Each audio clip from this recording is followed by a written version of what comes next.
Hey, Daryl here, and this is my daily devotional.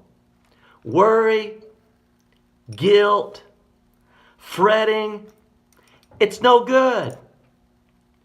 If you're worrying about something, you're not trusting God. If you're fretting about something, you're not trusting God. If you've got guilt, you're not confessing to God. Well, Jacob had spent 20 years with his mother's family, her brother Laban. That's where he met his wives. They were his cousins, Rachel and Leah.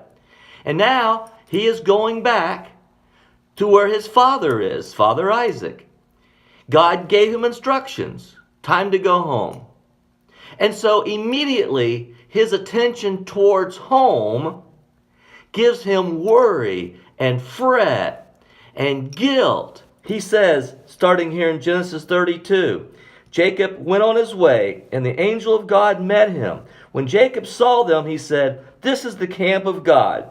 Jacob sent messengers ahead of him to his brother Esau. So he's sending messengers ahead to kind of test the water, to see how angry his brother may still be after everything Jacob had done to Esau, stealing the birthright, taking the blessing from the father Isaac. "This is what you are to say to my master Esau." He's even referring to his brother as his master. He say this to him. "Your servant Jacob says, I've been staying with Laban and have remained there until now. I've cattle and donkeys, sheep and goats, men servants and maid servants. Now I am sending this message to my Lord that I may find favor in your eyes." And so the messengers go off ahead and they find Esau and they come back to Jacob. And this is what they discover.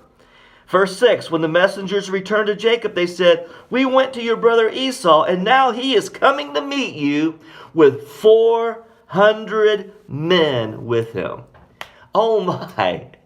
Now Jacob, his worry, his concern, his guilt all goes into hyperdrive because he thinks this is an army that his brother Esau is sending to destroy him and his family, his wealth, all of his men servants and maid servants, and all of his cattle and donkeys and so forth and so on. So in verse 7 it says this, "In great fear and distress, Jacob divided the people who were with him into two groups." So he said, well, at least if I got a group over here and a group over here, he won't be able to get them all. And so he divides his herds, he divides his people so that he won't be able to destroy them all when they have imminent attack from Esau. So he spent the night, he went on his way, he got gifts for his brother. You know, he set aside some of the cattle and some of the donkeys and some of the camels and set them aside as a gift. Now you take this on ahead to Esau and see if this won't pacify his anger some. All right? So all this is going on. The worry, the fretting, the fear, the guilt. And then, of course, we have this period of time where Jacob has sent ahead and God wrestles with Jacob, and we're going to deal with that part maybe tomorrow. But Jacob finally meets Esau. Listen to what happens.